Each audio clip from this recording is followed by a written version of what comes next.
গুনাহ করেছো, হতাশ হয় না। যুবকদের গুনাহ করা স্বাভাবিক। ইউনিভার্সিটির ছাত্র, কলেজের ছাত্র, প্রফেসর, শিক্ষক, অফিসার ঘুষ খেয়েছেন, জিনা করা হয়েছে, মদ খাওয়া হয়েছে, মিথ্যা কথা বলা হয়েছে, যাই কিছু করেন না কেন ভয় পাওয়ার কারণ নাই, নিরাশ হওয়ার কোনো দরকার নাই। আল্লাহ পাক ডেকে বলেছেন, কুল ইয়া ইবাদিয়াল্লাযীনা আসরাফু আলা আনফুসিহিম লা তাকনাতু মির রাহমাতিল্লাহ। আরে আমার আল্লাহর মতো এত ভালো আর কেউ আছে? এত দরদ আর কারো আছে? আমার আল্লাহ বলেন, ও নবী আপনি শুনায় দেন, হে আল্লাহর বান্দারা, তোমরা যারা নিজেদের উপরে বাড়াবাড়ি করেছো, নিজেদের উপরে জুলুম করেছো, অত্যাচার করেছো, আমি আল্লাহর রহমত থেকে নিরাশ হয়ে যেও না।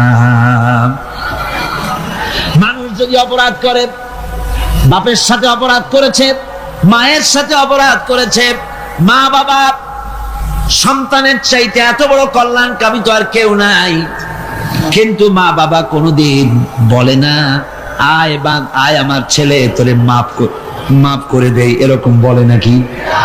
মন চায় ছেলে যদি মাপ চাইতো, খুশি হয়ে মাফ করে দিতাম, কিন্তু কেন যে আসে না, ডাকে না যে আয় মাফ করে দেই।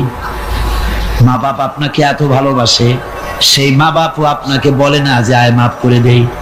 আমার আল্লাহ হচ্ছেন এমন আল্লাহ, আল্লাহ রাব্বুল আলামিন ডাকেন, এ বান্দা খুন করেছিস ফিরে আয়, জিনা করেছিস ফিরে আয়, হত্যা করেছিস ফিরে আয়, চুরি করেছিস ফিরে আয়, কুফরি করেছিস ফিরে আয়, সুদ খেয়েছিস, ঘুষ খেয়েছিস, মদ খেয়েছিস ফিরে আয়, এসে আমার দরবারে চোখের পানি ফেল, আমার দরবারে কাঁদাকাটি কর।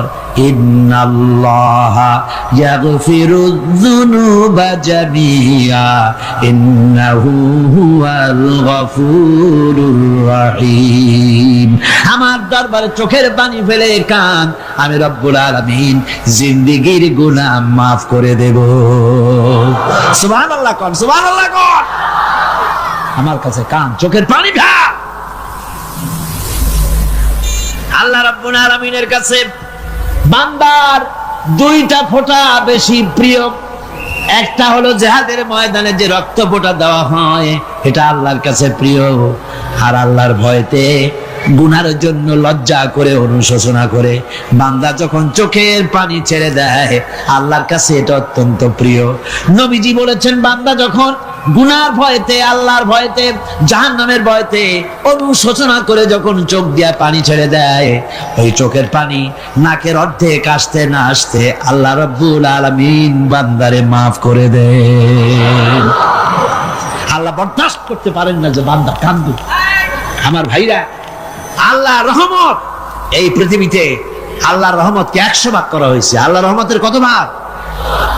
এই 100 ভাগের 1 ভাগ সারা পৃথিবীতে ছড়াই দেওয়া হয়েছে। আর 99 ভাগ কার কাছে? আল্লাহর কাছে। একটা ভাগ দুনিয়া ছড়ানো হয়েছে আদম আলাইহিস সালাম থেকে নিয়ে এই পর্যন্ত, এখান থেকে নিয়ে কিয়ামত পর্যন্ত পৃথিবীতে যত মানুষ আসবে, যত প্রাণী আসবে, তাদের মধ্যে প্রাণী জগতেও গাভী তার বাছুরকে ভালোবাসে, ঠিক কিনা? হাতি তার বাচ্চাকে ভালোবাসে, ঠিক কিনা? মুরগি তার বাচ্চাকে ভালোবাসে কিনা? প্রত্যেক মাই তার সন্তানকে ভালোবাসে মানুষের মতো। এই ভালোবাসা, স্নেহ, এই মমতা, এই করুণা, এই মহব্বত একটা ভাগ দুনিয়ায় দেওয়ার পর আপনি আর আমি যতটুকুন ভাগে পেয়েছি, সেই মহব্বতে, স্ত্রীর মহব্বতে অস্থির, মায়ের মহব্বতে অস্থির, সন্তানের মহব্বতে অস্থির। এখন চিন্তা করেন, একটা ভাগ সারা পৃথিবীতেই বিতরণ করার পর যেটুক পেয়েছি, তাতে যদি এত মহব্বত হয়, তাহলে এর 99 ভাগ মহব্বত যে আল্লাহর কাছে জমা আছে, এই বান্দার জন্য তার কত মহব্বত, এই বান্দার জন্য কত করুণা তার, কত মহব্বত তার, কত দয়া তার। এই জন্য আল্লাহ রাব্বুল আলামিন বলেছেন, ইবাদি আন্নী আনাল গফুরুর রহিম। আমার নবী সুসংবাদ দিয়ে দাও, বান্দাদেরকে শোনায় দাও যে আমি আল্লাহ তাআলা ক্ষমাশীল আর দয়াবান। হুজুর কাঁদতেছিলেন। হযরত ওমর রাদিয়াল্লাহু তাআলা আনহু এসে দেখেন হুজুর একা কাঁদতেছে। হুজুর জিজ্ঞেস করছেন, হযরত ওমর জিজ্ঞেস করলেন, হুজুর আপনি কাঁদেন কেন একা একা? হযরত ওমর বলেন, আমি যখন প্রশ্ন করলাম নবীজি বললেন, আমার কাছে কিছু আগে জিবরাইল এসেছিলেন। জিবরাইল এসে আমাকে বললেন, আল্লাহ পাক বলেছেন, হে আমার নবী, ইসলামের ভিতরে থেকে যে সমস্ত মানুষগুলো ইসলামের ভিতরে থেকে চুল আর দাড়ি পাকায় দিছে, কিয়ামতের দিন এই লোকগুলারে আমি শাস্তি দিতে আমার শরম হবে। হযরত ওমর বলেন, হুজুর উম্মতের জন্য কত বড় খুশ খবর এটা, আর আপনি কাঁদতেছেন। হুজুর বলেন, ওমর তুমি জানো না আমার কান্নার কারণ ভিন্ন। আমার কান্নার কারণ হলো যে আল্লাহ রাব্বুল আলামিন কিয়ামতের দিন দাড়ি চুল পাকা বান্দারে শাস্তি দিতে শরম করবেন। সেই দাড়ি চুল পাকা বান্দাগুলি আল্লাহর সাথে নাফরমানি করতে শরম করে না। আমি এই লজ্জায় কাঁদতেছি।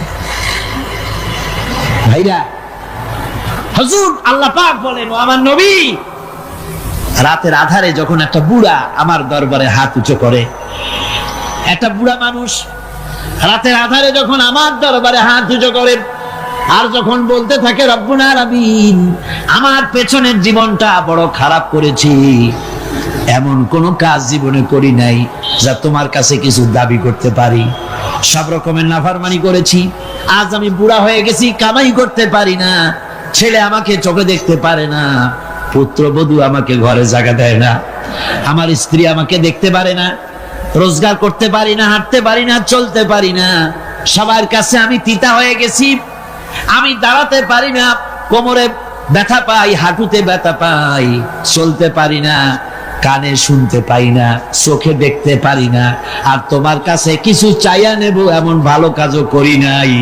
এইভাবে যখন বান্দা কাঁদতে থাকে আমার দরবারে, ও আমার হাবিব আমার রহমতের দরিয়ায় জোশ মেরে যায়, আমার শরম হয় এই বুড়াটারে কেমনে খালি হাতে ফিরাইয়া দেই।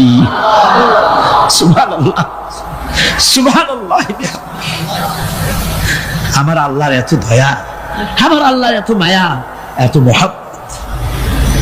আমার আল্লাহ রাব্বুল আলামিন বলেন, ওয়াইদা সালাকা ইবাদি আন্নী ফাইন্নী কারীব। আমার হাবিব, আমার বান্দা আমার ব্যাপারে প্রশ্ন করে, আমি বান্দার একদম নিকটে। কোরআন শরীফের ভিতরে যত জায়গায় রাসূলকে বলা হয়েছে সুয়ালের কথা, আপনাকে প্রশ্ন করা হয়, আল্লাহ তার জবাব কুল এই কথা বলে জবাব দিয়েছেন। যত জায়গায় সুয়াল এসেছে, যেমন কোরআনে কারীমের মধ্যে আল্লাহ পাক বলেন, ওয়ায়াসআলুনাকা আনিল মাহিদ, মেয়েদের হায়েজ সম্পর্কে জিজ্ঞাসা করা হয়, কুল হিয়া আযা, হে নবী আপনি বলুন। এভাবে করে কুল দিয়ে জবাব দেওয়া হচ্ছে। আবার প্রশ্ন করা হচ্ছে, ওয়ায়াসআলুনাকা আনিল আনফাল, এই গনিমতের মাল সম্পর্কে হুজুর আপনাকে, হে নবী আপনাকে প্রশ্ন করা হয়। আল্লাহ কুল দিয়া জবাব দিলেন। আল্লাহ বলেন আপনি বলেন। ওয়ায়াসআলুনাকা আনিল খামরি ওয়াল মাইসির, আল্লাহ পাক বলেন নবী আপনারে প্রশ্ন করা হয়, কুল ফীহিমা ইসমুন কাবীর, আল্লাহ কুল দিয়া বললেন তুমি বলো। আবার বলা হলো, ওয়ায়াসআলুনাকা আনিল আহিল্লা কুল হিয়া মাওয়াকিতু লিন্নাস, নবী আপনাকে প্রশ্ন করা হয় চাঁদের ক্রমবর্ধমান এবং ক্রমহ্রাস, এই যে বাড়ে আর কমে, পূর্ণিমা হয় অমাবস্যা হয়, কেন হয়? আপনি বলুন কুল। আপনি বলেন এটা আমি অক্ত এবং সময়, বছর আর দিন গণনা করার জন্য পৃথিবীবাসীদের জন্য বিনা পয়সায় একটা ক্যালেন্ডার বানাইয়া আকাশে ঝুলাই রেখেছি। এভাবে যত জায়গায় এসেছে আপনাকে প্রশ্ন করা হয়, তত জায়গায় আল্লাহ জবাব দিয়েছেন কুল, আপনি বলেন। গোটা কোরআন শরীফের ভিতরে এই একটি মাত্র জায়গা যেখানে বলা হয়েছে আপনাকে প্রশ্ন করা হয়। আল্লাহ এখানে বলতে পারতেন কুল, আপনি বলেন, আল্লাহ তোমাদের নিকটবর্তী, এভাবে জবাব হয় নাই। এটা কায়দাটা হলো এই, আল্লাহ বলতেছেন ওয়াইজা সালাকা ইবাদি, ও আমার নবী, প্রশ্ন তো আমার বান্দারা আমার ব্যাপারে করেছে, এবার আপনার জবাবের কোনো দরকার নাই।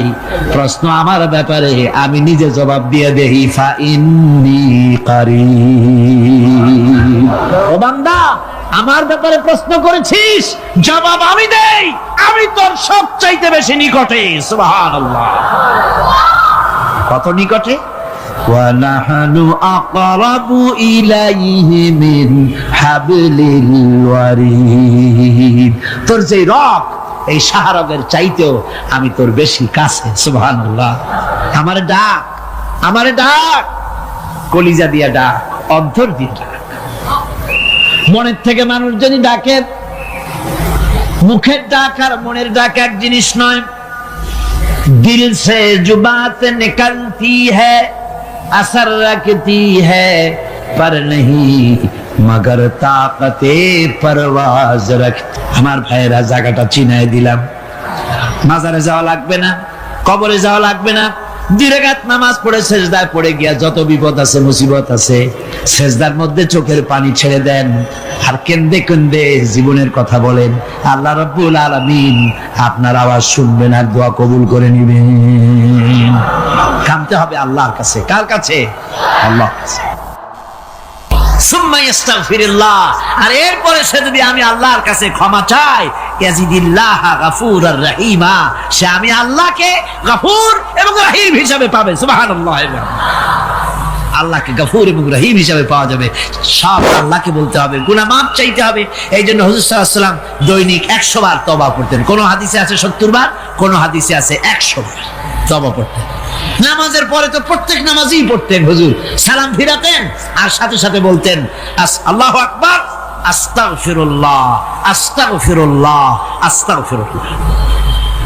মনে থাকবে আপনাদের? মনে থাকবে? সালাম ফিরে কি বলবেন? না, সালাম ফিরে আবার সাথে সাথে বলবেন আল্লাহু আকবার, তারপরে পড়বেন আস্তাগফিরুল্লাহ, আস্তাগফিরুল্লাহ, আস্তাগফিরুল্লাহ। তওবা পড়বেন, আল্লাহর কাছে সবসময় গুনাহ মাফ চাইতে থাকবেন, বিনীত থাকবেন। আল্লাহকে পাওয়া যাবে, তাকে রহিম হিসেবে পাওয়া যাবে। সুতরাং ঈমান বিল্লাহ, আল্লাহর প্রতি ঈমান আনলে পরে 4 নম্বরে যে উপকারটা হবে সেটা হলো হতাশায় ভুগবে না, নিরাশায় ভুগবে না, আশায় বুক বেঁধে উঠবে, ঈমান মজবুত হবে, আল্লাহর কাছে মানুষ বিনয়ী হয়ে যাবে। এবার 5 নম্বরের উপকার আমি বলছিলাম, ঈমান বিল্লাহ, আল্লাহর প্রতি ঈমান আনলে পরে অসংখ্য উপকার হয়, অসংখ্য বৈশিষ্ট্য আছে। এর 6টা উপকারের কথা আমি বলবো। কয়টা? অসংখ্য উপকারের ভিতরে প্রধান 6টি উপকারের কথা বলবো। এর বললাম কয়টা? 4টে বলেছি। এবার বলো 5ম উপকারের কথা। আল্লাহর প্রতি আপনি পূর্ব পশ্চিমে কতবার মুখ ঘোরালেন, এটাই কিন্তু আপনার আসল সৎ কাজ নয়। আসল সৎ কাজ হলো আল্লাহর প্রতি ঈমান আনা। এই ঈমানের ব্যাপারে 3টা দিন আমরা পার করে দিলাম, এখনো কথা শেষ হয় নাই। আল্লাহর প্রতি ঈমান আনলে পরে যে উপকারটা হবে 5ম নম্বরে, সেটা হলো কঠোর এবং কঠিন বিপদের ভিতরে বান্দার ভিতরে অবিচলতা এবং ধৈর্যের সৃষ্টি হয়ে যাবে। আলহামদুলিল্লাহ। কঠিন বিপদ মুসিবত আসলে পরে সে অবিচল থাকবে। সারা দুনিয়ার বিপদ আপদ, শত্রুতা, দুঃখ, কষ্ট, মুসিবত, জুলুম, নির্যাতন সবকিছু পাহাড়ের মতো উঁচু হয়ে তাকে ঘিরে ফেলবে, কিন্তু তাকে এক চুলও নাড়াতে পারবে না। আলহামদুলিল্লাহ। সারা পৃথিবী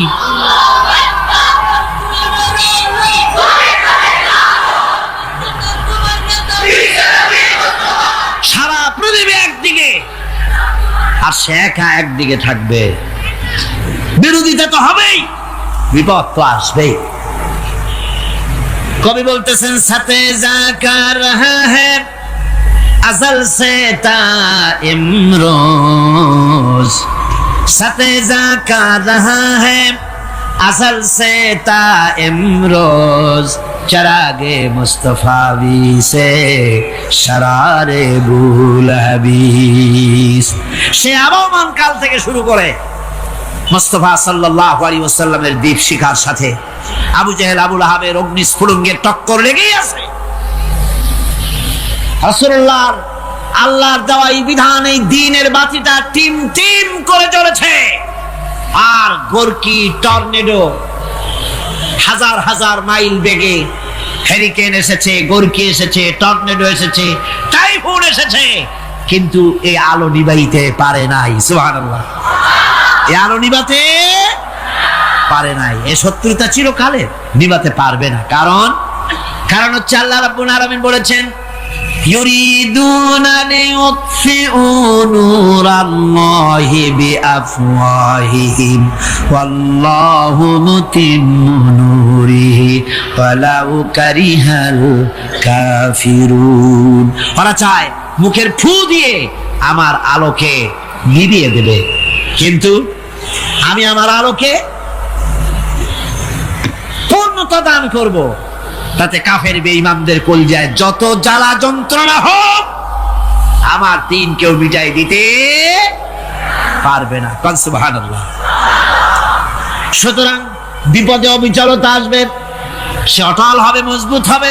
কোরআনে কারীম বলতেছে ওয়া কাযালিকা জাআলনা লিকুল্লি নাবিয়্যিন আদুওয়াম মিনাল মুজরিমিন। এই পৃথিবীতে এমনি করে আমি সকল নবীদের শত্রু বানিয়েছি, সব পাপিষ্ঠ অপরাধীদেরকে। নবীদের সাথে বিরোধিতা করেছে কারা? পাপিষ্ঠরা, অপরাধীরা।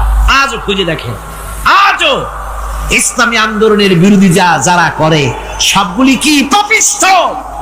সত্য কি রাখ? ইসলামী আন্দোলনের বিরোধিতা যারা করে হিসাব করে, চোখ দিয়ে তাকায় দেখেন, খুঁজে দেখেন তাদের নামগুলি। মদখোর, জিনাকার, বদমাশ, চোর, হাইজাকার, বেনামাজি, লুটেরা, মিথ্যাবাদী, সবচাইতে সমাজের নিকৃষ্ট লোকগুলি ইসলামের বিরুদ্ধে করে।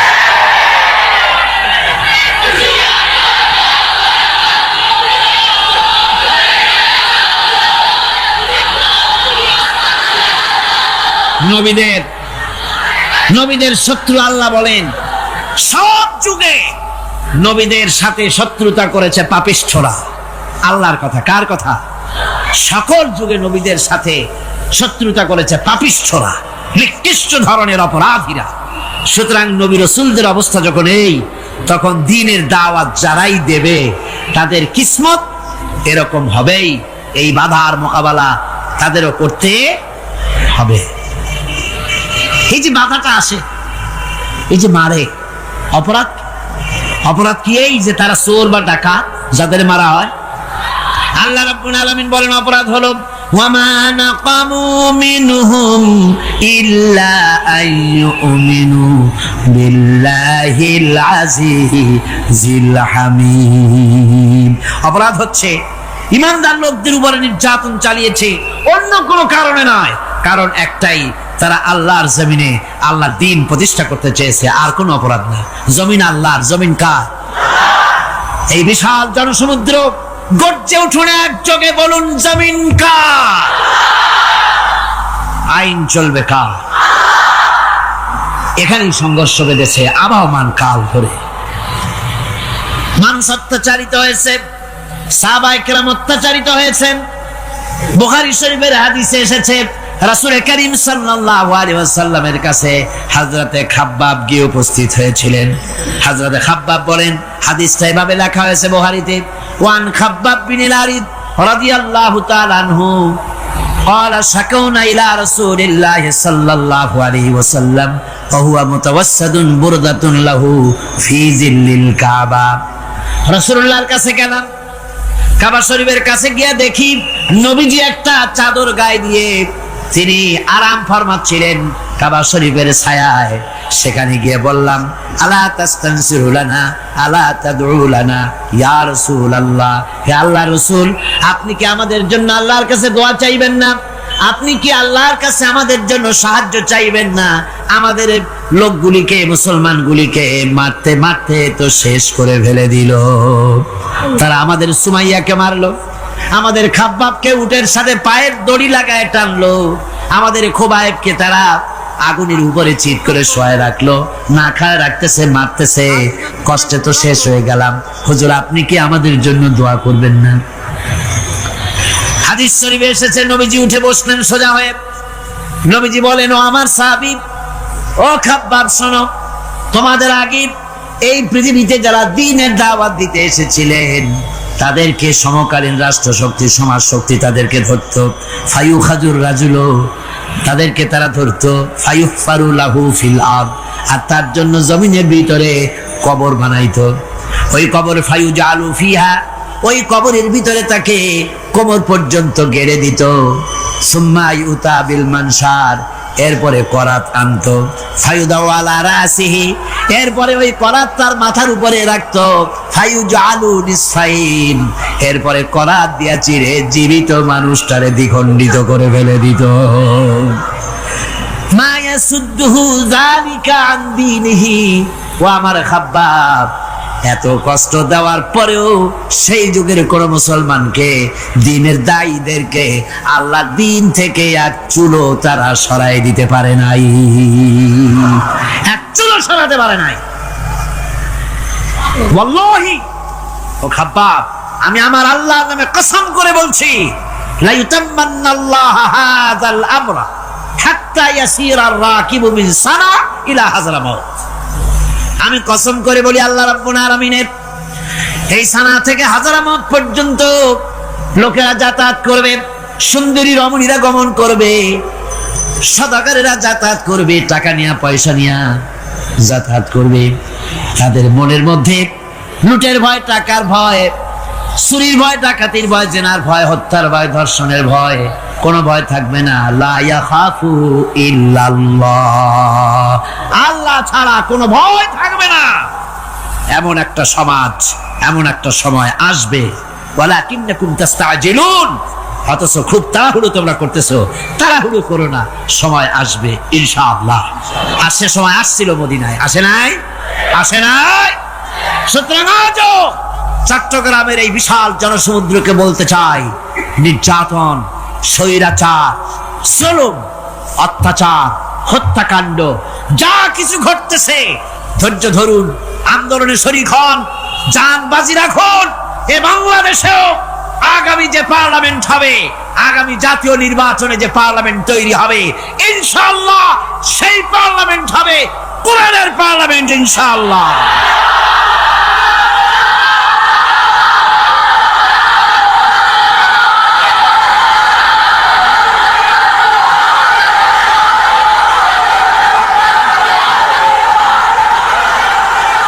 আমার ভাইয়েরা, আমার বন্ধুগণ, কঠিন বিপদে অবিচলতা এবং ধৈর্যের দৃষ্টান্ত রেখে গেছেন আম্বিয়া আলাইহিমুস সালাম। সুবহানাল্লাহ।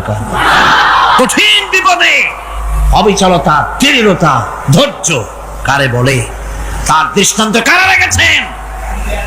আম্বিয়া আলাইহিমুস সালাম। ওনারাই আমাদের আদর্শ, নবীরাই আদর্শ। সাহাবায়ে কেরাম রিদওয়ানুল্লাহ তাআলা আলাইহিম আজমাইন আমাদের আদর্শ। ভাইরা আমার, মুসা আলাইহিস সালামকে ফেরাউন যখন ঘিরে ফেলে দিল, কোরআনের সব কথা গল্প গুজবার ইতিহাসের জন্য লেখা হয় নাই। কোরআনের মধ্যে যা লেখা হয়েছে সব বান্দাদের উপদেশের জন্য, যাতে করে লোকেরা চিরটা কাল এর থেকে উপদেশ নিয়ে নিজেদের তৈরি করতে পারে। জোরে বলেন সুবহানাল্লাহ। মুসা আলাইহিস সালামের কথা আল্লাহ বলেন, ফেরাউন তাকে ঘিরে ফেলে দিল, পালাবার রাস্তা নাই। ফালাম্মা তারাআল জামআন ক্বালা আসহাবু মূসা ইন্না লামুদরাকুন। মুসা আলাইহিস সালামের উম্মতরা বললেন, হে মুসা, পাকড়াও হয়ে গেছি, পালাবার রাস্তা নাই। তিন দিক থেকে আমাদেরকে ঘেরাও করেছে ফেরাউনের শক্তি। সামনে কি? দরিয়া, আর তিন দিকে কি? ঘেরাও আন্দোলন। হযরতে মুসা আলাইহিস সালামের কাছে উম্মতরা বললেন, পালাবার তো কোনো পথ নাই, এখন উপায়টা কি? আমাদের তো আর উপায় নাই। মুসা আলাইহিস সালাম দেখেন বিপদে পড়ে গেছেন, কিন্তু ধৈর্য হারান নাই, ভয় পান নাই। ভয় পাইছিলেন? ভয় পেয়েছেন? প্রশ্নই ওঠে না। মুসা আলাইহিস সালাম আল্লাহ পাক যাদেরকে বলেছেন উলুল আযম, রাসূল যাদের বলেছেন তার মধ্যে হযরত মুসা একজন উলুল আযম পয়গম্বর। চারটিখানি কথা না, আল্লাহ কথা বলছেন তার সাথে, কালিমুল্লাহ তিনি। সুবহানাল্লাহ। মুসা আলাইহিস সালাম শোনালেন, কাল্লা ইন্না মাইয়া রাব্বি সায়াহদিন। কখনো নয়, আমার উম্মতেরা ভয় পেও না, আমার রব অবশ্যই আমাকে পথ দেখাবে। সুবহানাল্লাহ। তিন দিক থেকে শত্রু, একদিকে দরিয়া, পালাবার কোন রাস্তা নাই, সেখানে দৃঢ়তার সাথে তিনি বলছেন অবশ্যই আমার আল্লাহ আমারে পথ দেখাবে। সুবহানাল্লাহ। নবীরা এই দৃঢ়তা দেখিয়েছেন, অবিচলতা দেখাইছেন। আল্লাহ পাক মুসা আলাইহিস সালাম যখন এই দৃঢ়তা দেখালেন, এই অবিচলতা দেখালেন, সঙ্গে সঙ্গে জিবরাইল এসে হাজির হয়ে গেলেন।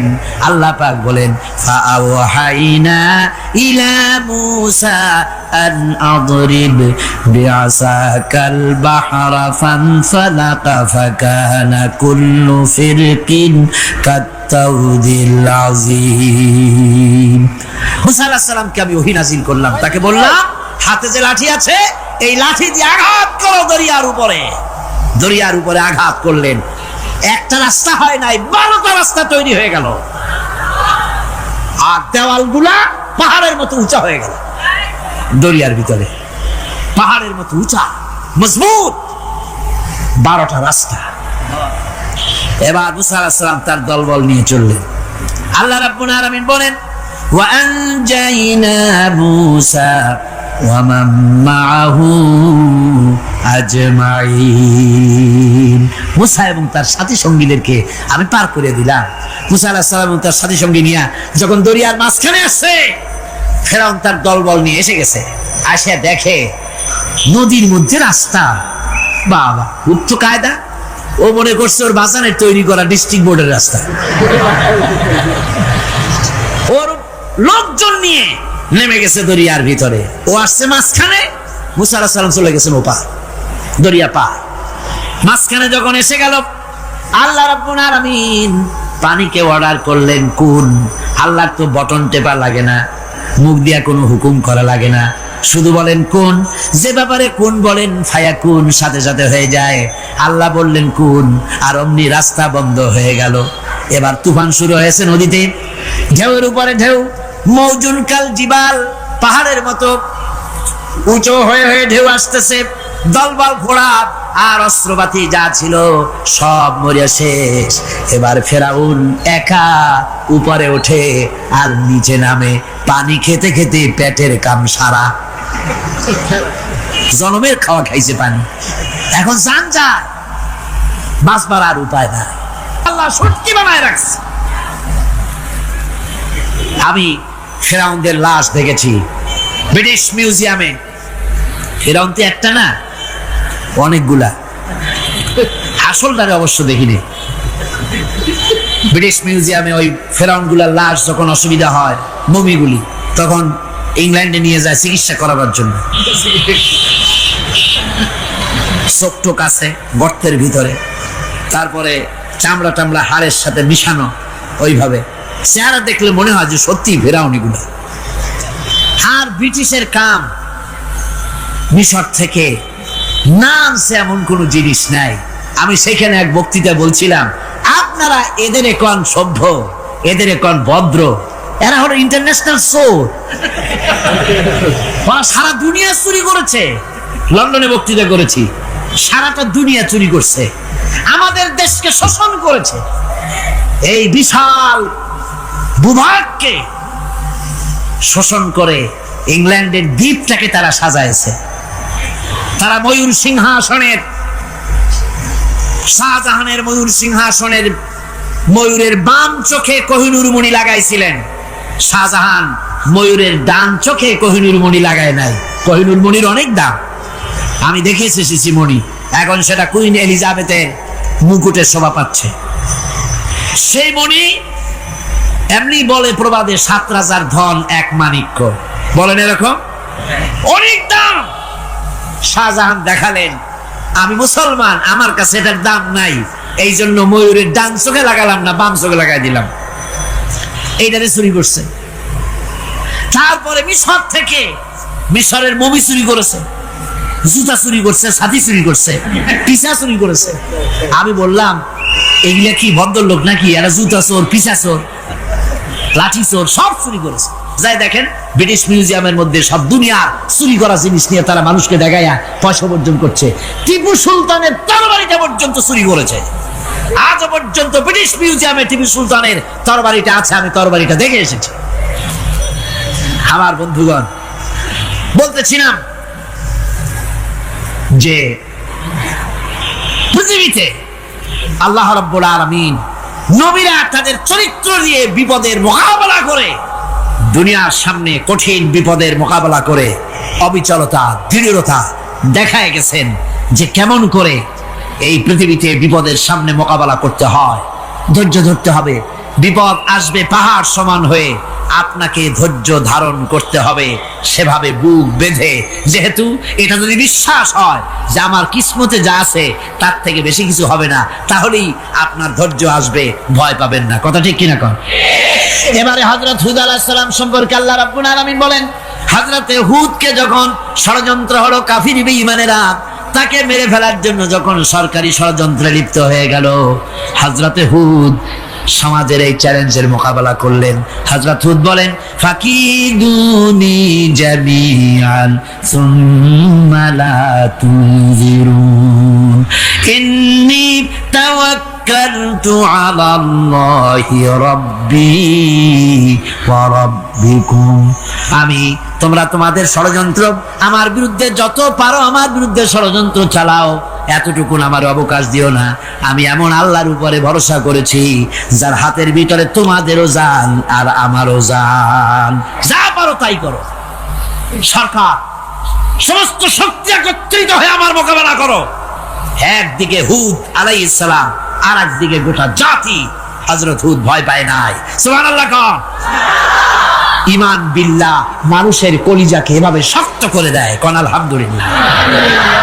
এবারে এই বিপদের, কঠিন বিপদের মোকাবেলা করে আমার রাসূল যে প্রমাণ দিয়ে গেলেন, আমার রাসূল যে কঠিন বিপদের মোকাবেলা করলেন, ভাইরা আমার, হিজরতের রাতে সওর পাহাড়ের ভিতরে যখন তিনি আশ্রয় নিলেন, হযরতে আবু বকর সাথে ছিলেন।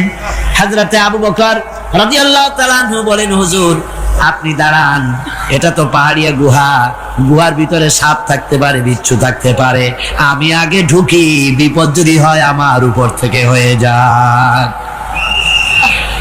গুহার ভিতরে নেমে গুহা সাফ করলেন। এরপরে হুজুরকে ডাকলেন, হুজুর তাশরীফ নিলেন গুহার ভিতরে।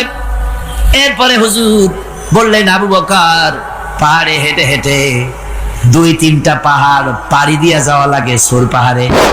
মদিনার সোজা রাস্তা হুজুর ধরেন নাই, মেসফালার পথ দিয়া, জাবালে কেদোয়ার উপর দিয়া 3টা পাহাড় পাড়ি দিয়া তারপরে হুজুর গেলেন সূর পাহাড়ে। গুহার ভিতরে হুজুর তাশরীফ নিলেন। বললেন, আবু বকর তুমি বসো, তোমার উরুর উপরে মাথা রেখে আমি একটু আরাম করি। হযরতে আবু বকর বসলেন, হুজুর তার উরুর উপরে মাথা রেখে ঘুমায় গেলেন। আর এরপরে কাফির বেঈমানেরা তালাশ করতে করতে কাফেররা এসে গেল পায়ের চিহ্ন দেখে দেখে গর্তের কাছে। হযরত আবু বকর ভয়তে কেঁদে ফেললেন, আহারে আর তো উপায় নাই, এবার তো ধরা পড়ে গেছি, এবার নবীজিকে মেরে ফেলে দেবে। নবীর মহব্বতে, নিজের মহব্বতে নয়, নবীর মহব্বতে কাঁদতেছিলেন। হুজুর বলেন, হুজুরের ঘুম ভেঙে গেল। বলো আবু বকর কাঁদো কেন? ছেলের কথা, মেয়ের কথা, বিবির কথা, বাড়ির কথা মনে পড়লো নাকি?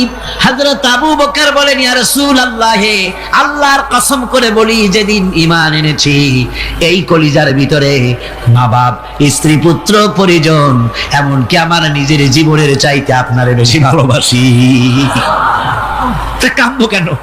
কাঁদবো কেন? হযরত আবু বকর বলেন, হুজুর ধরা পড়ে গেছি, কাফেররা এসে গেছে গর্তের কাছে, তাকালি আমাদের দেখতে পাবে, আমরা তো মাইনরিটি, ওরা তো মেজরিটি, আমরা তো ধরে মারি ফেলাই দেবে, আপনাকে মেরে ফেলে দেবে, এই জন্য কাঁদি।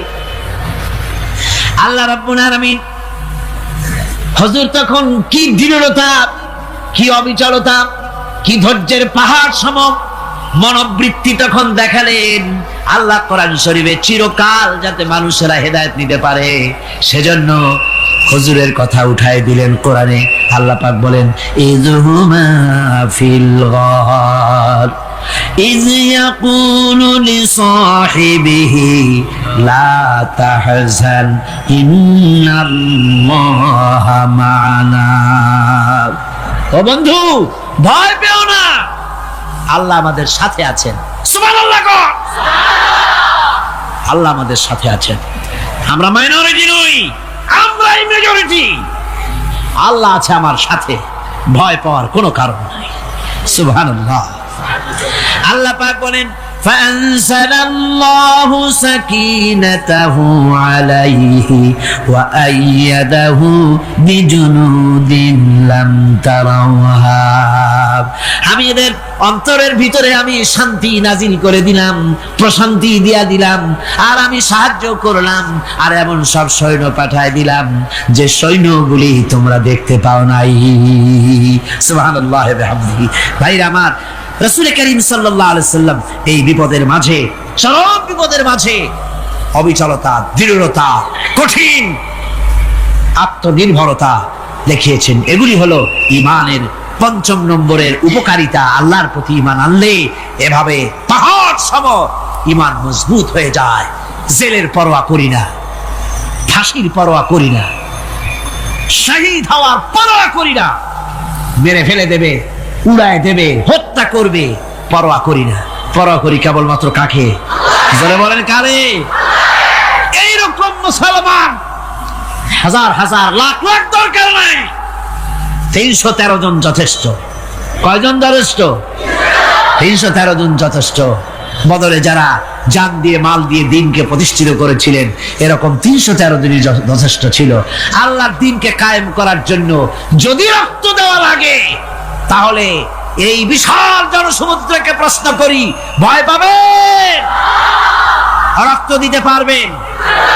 যদি জেলে যাওয়া লাগে দিতে পারবেন? যদি শহীদ হতে হয় তাও কি পারবেন? এই দৃঢ়তা, এই অবিচলতা, এই ঈমান, এই ধৈর্য শিক্ষা দেয়, এই উপকার করে ঈমান বিল্লাহ। আল্লাহর প্রতি ঈমান আনলে এভাবে পাহাড়ের মতো শক্ত হয়ে যায় কলিজা। কোন আলহামদুলিল্লাহ। আমার বন্ধুগণ, এবার আমি বলবো সর্বশেষ উপকারের কথাটা বলি, মোনাজাত ছেড়ে দেব। কয়টার কথা বলছিলাম? উপকার ৬টা উপকারের কথা বলেছি। অনেকগুলি বৈশিষ্ট্য, অনেকগুলি উপকারের মধ্যে আল্লাহর প্রতি ঈমানের ৬টা উপকারের কথা ৫টা বলা হয়ে গেছে। এবার ৬ষ্ঠ নম্বর এবং শেষ নম্বর, এটা হচ্ছে আল্লাহর প্রতি ঈমান আনলে পরে তার দ্বারা সবচাইতে বেশি ফায়দা পায় সমাজ এবং রাষ্ট্র। কোন আলহামদুলিল্লাহ, কোন আলহামদুলিল্লাহ। আল্লাহর প্রতি ঈমানের দ্বারা নৈতিক সংশোধন হয় এবং রাষ্ট্র আর সমাজ সবচাইতে বেশি উপকৃত হয়। কারণ হলো ঈমানদার ব্যক্তি আল্লাহর প্রতি যে ঈমান এনেছে, তার মনের মধ্যে ধারণা এটা হয়, আমার কোনো কাজ তো গোপন থাকে না। ইন্নাল্লাহা লা ইয়াখফা আলাইহি শাইউন ফিল আরদি ওয়ালা ফিস সামা। আল্লাহর কাছে গোপন বলতে কিছু নাই, আকাশেও নাই, জমিনেও নাই, কোনো কিছু গোপন নাই। সুতরাং আমি যা করি সব আল্লাহ দেখেন এবং শোনেন। এমনকি মানুষ যে কল্পনা করে, সে কল্পনাও আল্লাহ টের পায় না নাকি? টের পায় কিনা? ওয়াইন তুবদু মিন আনফুসিকুম আও তুখফুহু ইউহাসিবুকুম বিহিল্লাহ। মনের ভিতরে যে কল্পনা করো, আল্লাহ পাক বলেন এই কল্পনারও হিসাব আমি রব্বুল আলামিন তোমার কাছ থেকে নেব। ফায়ুআযযিবু মাইয়াশাউ, যারে খুশি শাস্তি দেব, আর যারে খুশি আমি মাফ করে দেব। জোরে বলেন সুবহানাল্লাহ। ফায়াগফিরু লিমাইয়াশা ওয়া ইউআযযিবু মাইয়াশা, যারে খুশি মাফ করব, যারে খুশি শাস্তি দেব, কল্পনারও হিসাব নেব। এই কথা মুমিনের যদি জানা থাকে, তাহলে আর তার কোনো চিন্তা থাকে না, তার নৈতিক চরিত্র ভালো হয়ে যায়। কোন সুবহানাল্লাহ। মোনাজাতের কথা শুনে গতকাল বলছিলাম যে মোনাজাতের কথা শুনে যারা হাঁটে আমি বুঝি না, আমার বুঝে আসে না যে এটা কেমন ধরনের নৈতিকতা। আপনি আপনার বিবেককে কি বুঝান? এই বিশাল জনসমুদ্র নিয়ে আল্লাহর কাছে হাত তুলবো, দোয়া করব, মোনাজাত করব, এই লোভ সম্বরণ করেন কি করে? আশ্চর্য কথা, আশ্চর্য কথা। আমার বন্ধুগণ, ইমানদার লোক, আল্লাহর প্রতি ইমান আসলে পরে সমাজ উপকৃত হয়, রাষ্ট্র উপকৃত হয়ে যায়।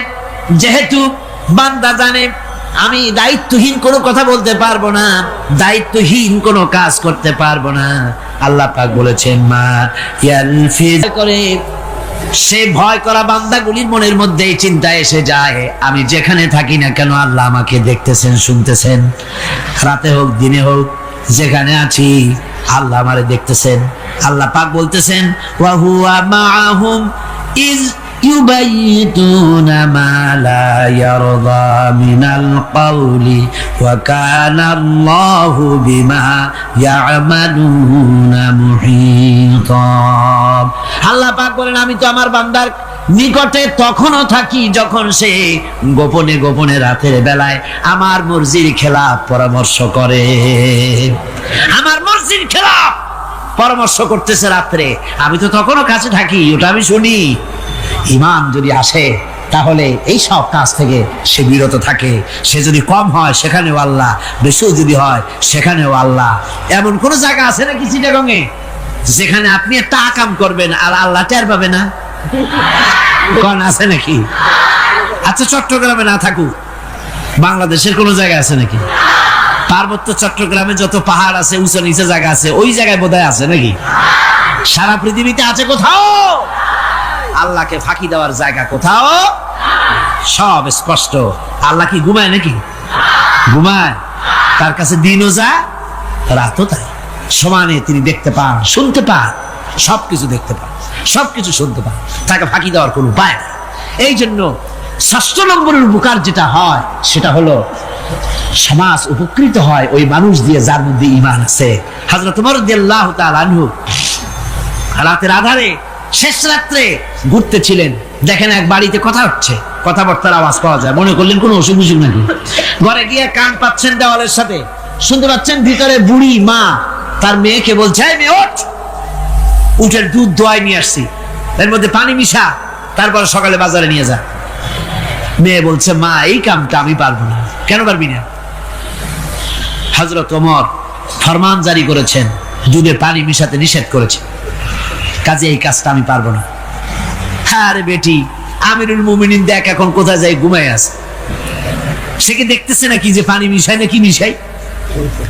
মেয়ে বলতেছে মা আমিরুল মুমিনিনকে ফাঁকি দেওয়া যেতে পারে, তার পুলিশ বাহিনীকে ফাঁকি দেওয়া যেতে পারে, কিন্তু আল্লাহ রাব্বুল আলামিনের চোখকে ফাঁকি দেওয়া যাবে না।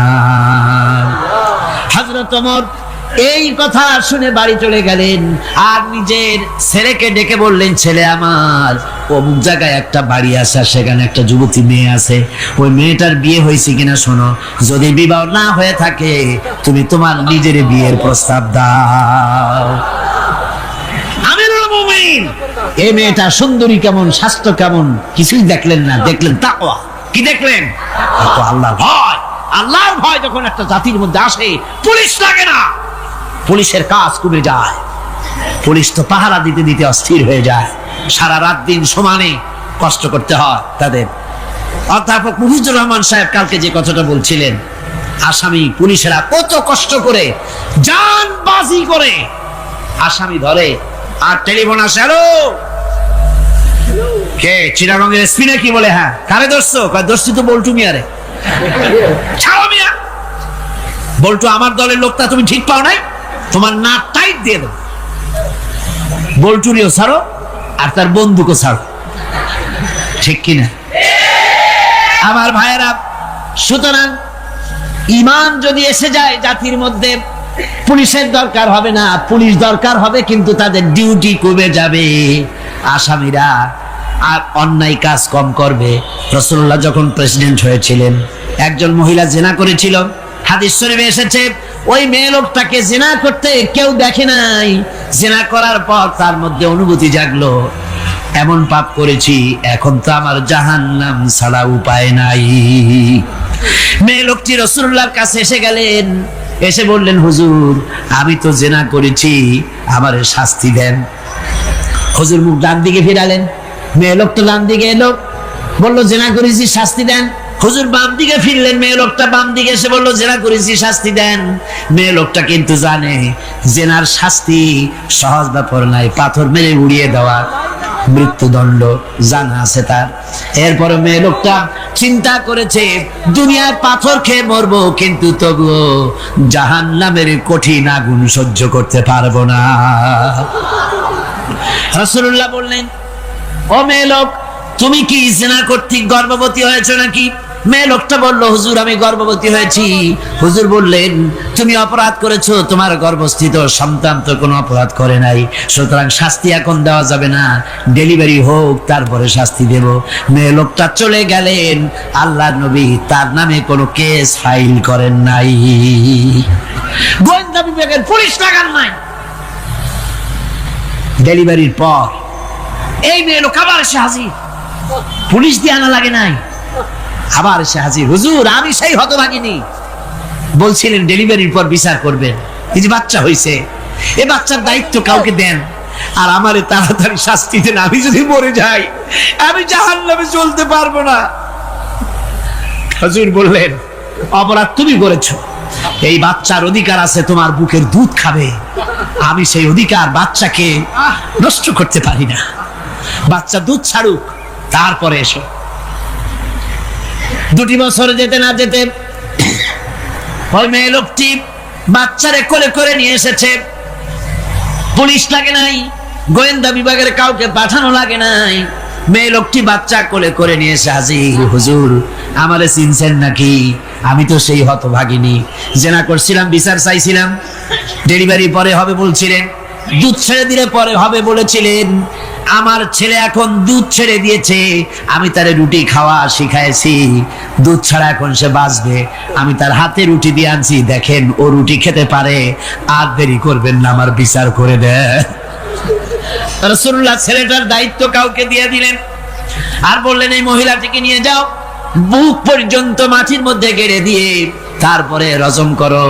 মেয়ে লোকটিকে বুক পর্যন্ত গেড়ে দেওয়া হলো, চতুর্দিক থেকে পাথর মারা হচ্ছিল, পাথরে দেখে শরীরে রক্ত ছিটে এক সাহাবীর গায়ে লাগলো, সাহাবী তারে গালি দিয়েছিলেন, হুজুর শুনে বললেন সাহাবী গালি দিও না, এই মেয়ে লোকের তওবা আল্লাহর কাছে এত কবুল হয়ে গেছে, যদি এই তওবাকে ভাগ করে দেওয়া হয় গোটা মদিনাবাসীর নাজাতের জন্য তা যথেষ্ট হয়ে যাবে। সুবহানাল্লাহ, পুলিশ লাগে নাই, এমন সমাজ কায়েম হয়, ঈমান বিল্লাহ, আল্লাহর প্রতি ঈমান যদি এসে যায়, জাতির যদি রক্তে হলন্দ্রে রগে রেশায় যদি ঈমান এসে যায়, তাহলে পুলিশ বিডিআর আর্মি আরামে ঘুমাবে, তাদের জন্য পরিশ্রম হবে না, কষ্ট হবে না, অপরাধ প্রবণতা কমে যাবে, মানুষের অশান্তি কমে যাবে, শান্তির বন্যা প্রবাহিত হয়ে যাবে। সুবহানাল্লাহি ওয়া বিহামদিহি। এই জন্য রাসূলুল্লাহ বলেছিলেন, খায়রুল কুরুনি কারনি, সর্বশ্রেষ্ঠ যুগ কার যুগ? জোরে বলেন না, সর্বশ্রেষ্ঠ যুগ কার যুগ? রাসূলুল্লাহর যুগ। জোরে কোন কার যুগ? রাসূলুল্লাহর যুগ। এই জন্য আমি আপনাদের খেদমত আরজ করতে চাই, ইসলাম এ ধরনের সীমারেখা ঠিক করে দিয়েছে, তিলকা হুদুদুল্লাহ ফালা তাতাদুহা, এ হলো আল্লাহর সীমারেখা, এই সীমারেখাকে ভঙ্গ করো না, লঙ্ঘন করো না, আল্লাহর উপরে ঈমান পরিপূর্ণরূপে আনো এবং এই ঈমানের উপরে ভিত্তি করে নিজেদের জীবনকে পরিচালিত করো। এই ঈমান যদি জাতির ভিতরে এসে যায়, তাহলে বৈষয়িক জীবনে, দুনিয়ার জীবনে সত্যিকারের যদি শান্তি পেতে চাই, আল্লাহর উপরে ঈমান আনতে হবে। ইহকাল পরকালে যদি নাজাত পেতে চাই, আল্লাহর উপরে ঈমান আনতে হবে। আর আমরা আমাদের চিন্তা ভাবনায়, ওঠায় বসায়, চলায় ফেরায়, সর্বত্র আল্লাহর উপরে পরিপূর্ণ মাত্রায় ঈমানটা যদি এসে যায়, তাহলেই শান্তি, তাহলেই মুক্তি, গোটা সমাজ শান্তি পাবে, আমরা দুনিয়ায় আরাম পাবো, কিয়ামতে জাহান্নাম থেকে মুক্তি পাবো। জোরে কোন আমিন।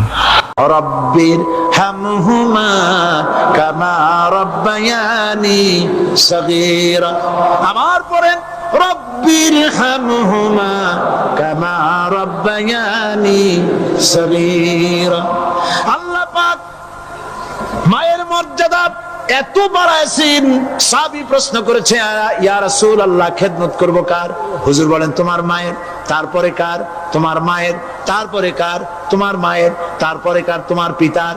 বাপের চাইতে মায়ের মর্যাদা আল্লাহ 3 গুণ বাড়াইয়া দিলেন, 3 গুণ বৃদ্ধি করে দিলেন। হাদিস শরীফে এসেছে, হযরত আবী হুরায়রা রাদিয়াল্লাহু তাআলা আনহু রাসূলের কাছে এসে রাতের বেলায় কাঁদতেছিলেন। হুজুর প্রশ্ন করলেন, আবু হুরায়রা কাঁদো কেন? হযরত আবু হুরায়রা বলছেন, হুজুর মা আমাকে মেরেছে। তিনি প্রশ্ন করলেন, আচ্ছা মা তোমার মারলো কেন? তুমি কি কোনো বেয়াদবি করছো? তিনি বললেন না। তবে মারলো কেন? হযরত আবু হুরায়রা বলেন, ইয়া রাসূলুল্লাহ, আপনার খেদমত থেকে বাড়ি ফিরতে আমার দেরি হয়ে গিয়েছিল। গভীর রাত্রে যখন বাড়ি গেছি, মা আমাকে প্রশ্ন করলেন, বাবা দেরি হলো কেন, কোথায় ছিলি? তাম পৃথিবীর মানুষ যেই কদম মোবারক চুমু দিতে পারলে ধন্য হয়ে যায়, সেই আখিরি জামানার পয়গম্বর নবী মুহাম্মদ রাসূলুল্লাহ সাল্লাল্লাহু আলাইহি সাল্লামের দরবার থেকে আসতে আমার দেরি হয়ে গেছে। ইয়া রাসূলুল্লাহ, আমার মা আপনার নাম শুনে তার গা জ্বলে উঠলো। তিনি কাফের, মুশরিকা। আপনার নাম শুনে অগ্নি শর্মা হয়ে আমাকে ধরে পিটানো আরম্ভ করলেন আর বললেন, আবু হুরায়রা, হয় মুহাম্মদ সাল্লাল্লাহু আলাইহি সাল্লামের বাড়ি ছাড়বি, নইলে আমার বাড়ি ছাড়বি, কি করবি বল? মার খেতে খেতে আমি বললাম, মা তোমার গায়ে যত শক্তি আছে আমারে মারো, তোমার বাড়ি শুদ্ধ, তাম দুনিয়াটা ছেড়ে দিতে পারি, মুহাম্মদ রাসূলুল্লাহর কদম মোবারক ছেড়ে দিতে পারি না। আল্লাহ! হুজুর আমার মা গলা ধাক্কা মেরে আমাকে বের করে দিয়েছেন। হুজুর বলছেন, আবু হুরায়রা, মা তোমাকে মেরেছে আর আমার কাছে নালিশ করছো, আমি তোমার মায়ের কোনো বিচার করতে পারবো না। সুবহানাল্লাহ! এত বড় পাওয়ারফুল নবী, শানওয়ালা, ইজ্জতওয়ালি, বরকতওয়ালি, এত বড় নবী বলছেন মা মেরেছে, আমার করার কিচ্ছু নাই। সুবহানাল্লাহ! তোমার মা মুশরিকা হোক আর যাই হোক, তোমার মা। সুবহানাল্লাহ বলেন। আমার বন্ধুগণ, হযরত আবু হুরায়রা বলেন, ইয়া রাসূলুল্লাহ, মায়ের বিরুদ্ধে কোনো অভিযোগ নিয়ে আমি আপনার কাছে আসি নাই। হুজুর বললেন, কেন আসছো বলো খুলে। আবু হুরায়রা বলেন, হুজুর আমি জানি আপনি আল্লাহর দরবারে যদি কোনো ব্যাপারে হাত তোলেন আল্লাহ মঞ্জুর করে ফেলেন। আপনি দয়া করে আমার মার জন্য দোয়া করেন, আল্লাহ যেন হেদায়েত দিয়ে দেন। আমার নবীজি দুখানে হাত উত্তোলন করলেন, বললেন, আল্লাহুম্মা ইহদিহুম্মা আবি হুরায়রা, আয় আল্লাহ আমি দোয়া করতেছি আবু হুরায়রার মাকে হেদায়েত নসিব করো। হুজুর হাত তুলে মোনাজাত করছেন, আবু হুরায়রা দৌড় দিলেন বাড়ির দিকে। কয়েকজন সাহাবী হযরত আবু হুরায়রার জামা টেনে ধরেছে, এই ভদ্রলোক দৌড়ায় কেন? এত শান্ত মানুষ, কখনো গরম হয়ে কারোর সঙ্গে কথা বলে না। এই মানুষটা দৌড়ায় কেন? কোনো বিপদ হইল নাকি? জামা টেনে ধরে বলে, আবু হুরায়রা দৌড়াও কেন? হযরত আবু হুরায়রা বলেন, জামা ছেড়ে দাও, কোনো বিপদ আমার হয় নাই, আমি দৌড়াইয়া বাড়ি যাই দেখতে চাই।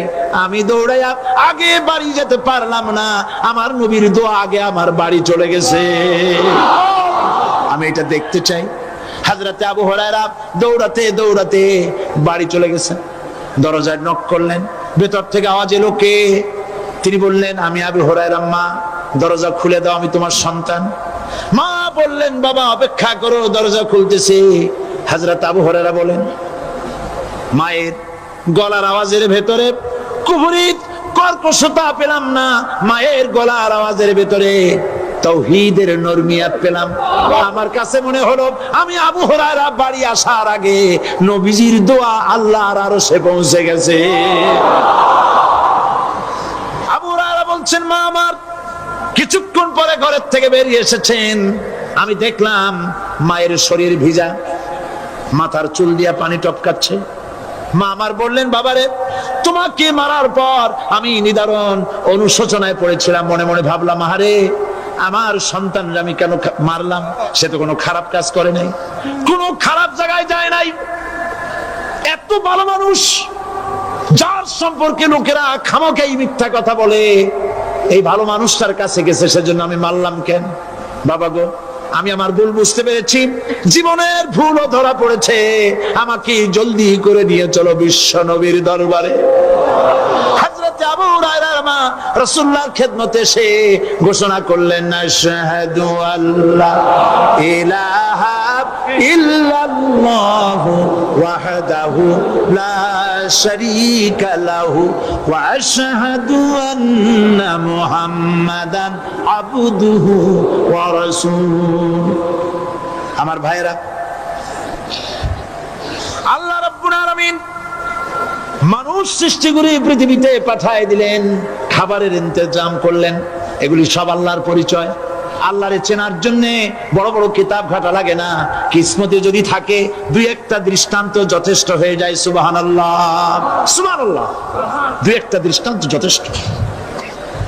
আল্লাহ পাক সমস্ত সৃষ্টি জগৎকে তৈরি করলেন, সৃষ্টি করলেন, আর তাদের খাদ্যের ব্যবস্থা করলেন। কে করেছেন খাদ্যের ব্যবস্থা? খাদ্য দেন আল্লাহ। কিন্তু অহংকারী যারা, তারা বলে দেশের বাম্পার ফলনের জন্য সমস্ত কৃতিত্ব সরকারের। বলেন আস্তাগফিরুল্লাহ, বলেন নাউজুবিল্লাহ। এদের একজন বলছিল 3 বছর কিছু দিবার পারুম না।